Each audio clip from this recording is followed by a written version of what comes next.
Hi, Natalie Leffler here. Welcome to my channel. If you are new, thank you so much for joining me. I have been a behavioral expert, marriage and family therapist, and holistic health coach for over 15 years. And I love helping people, and I really want to help people create lives they love by using their own innate power in their mind to completely heal themselves or transform any aspect of their life. So, thank you so much for joining. Today, I'm going to talk about levels of consciousness. Now, I've studied everything out there in terms of psychology, neuroscience, behavioral science, law of attraction, and everything that you can think of. I'm a little obsessed with personal development and learning all about the mind sciences. And something amazing that I have learned by many amazing teachers and authors and psychologists and medical professionals is that we have actually discovered that we have three levels of consciousness. It's been traditionally thought that there's only two. You may have heard of our self conscious and our unconscious or our subconscious, which is the same thing, just referred differently. How actually we have another part of our consciousness called the superconscious. And what I want to do is describe each level of consciousness so you know what they're for, what they're doing. And at the end of the video, I'm going to describe actually a better way that we can utilize our levels of consciousness to work for us and make life easier and manifest what you want and heal your body and create health and abundance and everything that you want just by activating these levels of consciousness that we already have inside of us. So let's begin. So first we have our self-conscious. Now this is part of consciousness that you are well aware of. This is the part of your consciousness that is here right now. It's sitting across the computer from me, listening to me. It's the part of our consciousness that brings in information. It activates our senses, our thoughts, and we perceive the world this way. So we're learning, we're bringing in information. We're also deciphering things. So it's the part of our brain that goes, okay, do I like this? Do I not like this? It allows us to have preferences. So we can go, do I like pizza or do I like burgers? Do I like yellow? Do I like blue? And we get to make choices. So this part of us makes us really kind of our unique individual and different parts of who we are because we have that ability, that free will to make those choices as a human and decipher what we want to do in this life. Who do we want to be? What do we want to grow up to be? What's fun for us? So that's our part of our consciousness that's always thinking and figuring things out.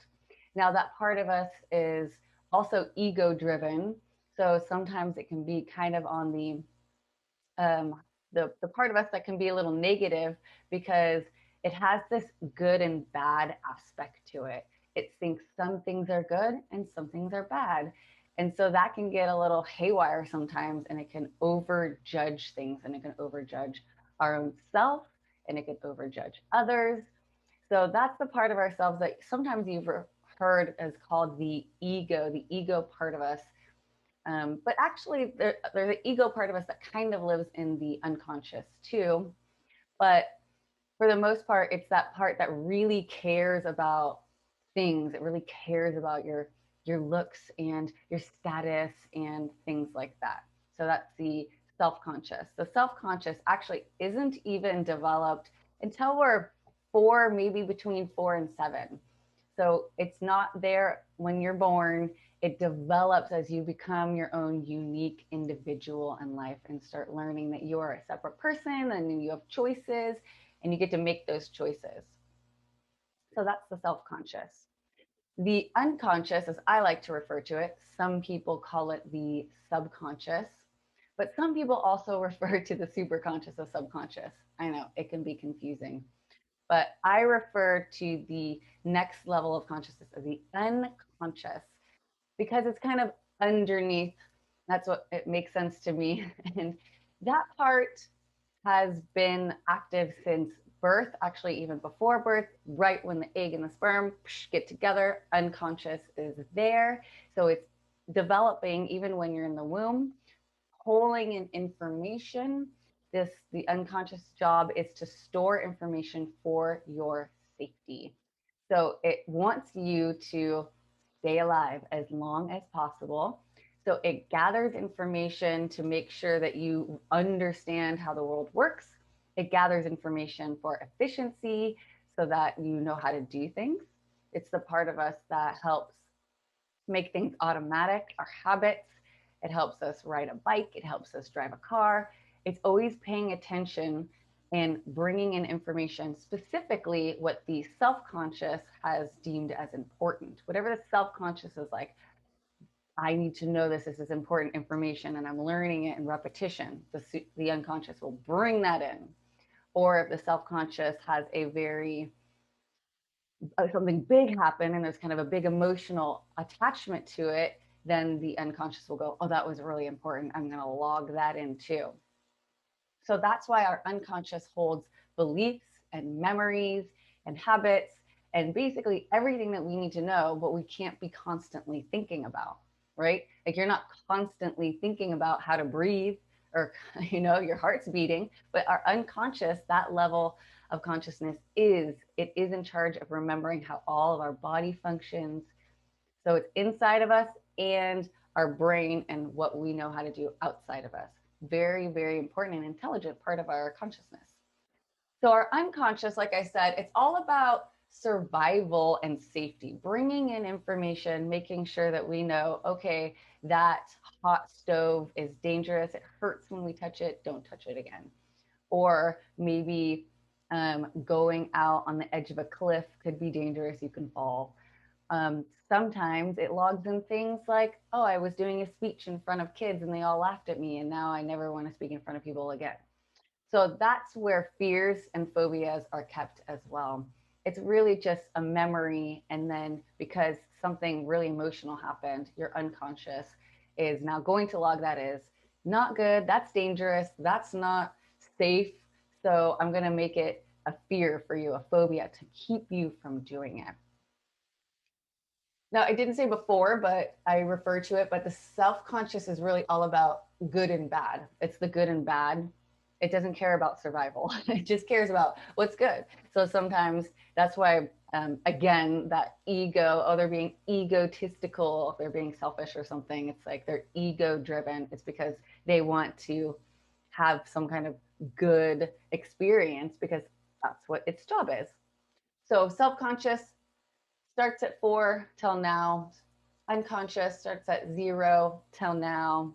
0, I guess, is or before 0. Your inception. And the unconscious is about survival and safety, and it's all about the quantity. Self-conscious would say, I would say quality, with that good and bad. Unconscious quantity, and it's very automatic. It's all of our behaviors and all of our automatic bodily responses and reactions, all in the unconscious. So our unconscious is doing so much. I mean, can you imagine all of the things that you would have to think about and do if we didn't have the unconscious? We'd have to constantly be thinking about what our body's doing and how to walk, every step we take, picking up a pencil and how to write and all these automatic things. We don't have to do that. We don't have to do that because our unconscious does that work for us. It's an amazing part of our consciousness, and we need to give it some appreciation and some love because we would not be here able to survive on this planet if we didn't have the unconscious helping us along this journey. So it's a very important part of our consciousness. Now, a lot of people will have just kind of, old science and psychotherapists only talked about the unconscious, about how we have to go in and change our beliefs because they're in the subconscious, and all the old Freudian work. It was like all the stuff was in the unconscious. And well, exciting news, we have another level of consciousness which actually overrides both levels of consciousness. I call it the superconscious. The superconscious is actually the part of yourself that's infinite. It's been around before this human experience. Some might refer to it as your inner being, your soul, or your energetic spiritual being. But this is a part of consciousness that is connected to source, the universe, God, or awareness, consciousness, all that is that bigger force out there.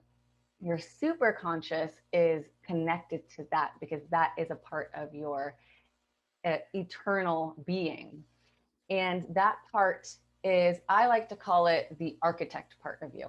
It's, it came here before, and it's like, you know, it's the top, it's the build, it created this, it created who you are. It decided, I'm coming to this earth and we're going to have this kind of experience, and we're going to jump in and kind of live this life. And then I'm going to let the other parts of consciousness kind of play around on this earth and do fun things and figure out what's fun. And I'm just going to sit back and kind of watch the show and jump in here and there when you need some wisdom and you need some creativity and you need to get some information and you need to manifest.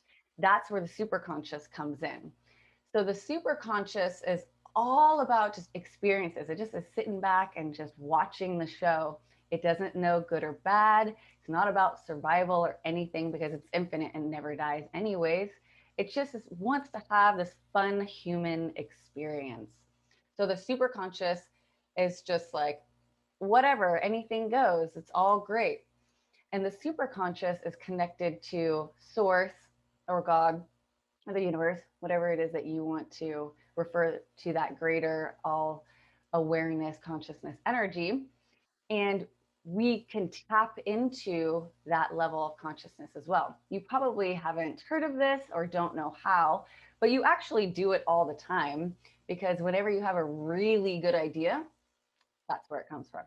Whenever you're really creative, it's your superconscious. Whenever you feel a connection to, like a deep connection to spirit, that's what's going on. So you're actually constantly connected to your superconscious. You just probably haven't considered that that's what it is, that that's who's at play. So one thing that I wanted to let you know is kind of the actual better roles of these consciousness and what we need to let them do, because we jumble them up and then we stress ourselves out. And what I mean by that is, it's our self-conscious job to decide what is good and bad. Like, what do we want? What do I want? I want a loving relationship. I want a fun and passionate career. I want a nice house. I want to live in a beautiful neighborhood and I want to go travel. You know, what do you want? It likes to pick those things. Now, what most people do is they think that their self-conscious should be the one that does all of the work to get those things. It has to figure out every detail to create your life. And that is actually not true. That's not the way that it's supposed to work. Your self-conscious is just supposed to gather the information. It's actually your unconscious and your superconscious that then creates that experience for you. It helps you align and change whatever you need to do within your body and your mind. And then it shoots out into the world everything, all the components that you need to come to you to make that your reality. Let me explain that a little bit more. So your subconscious keeps all of the information.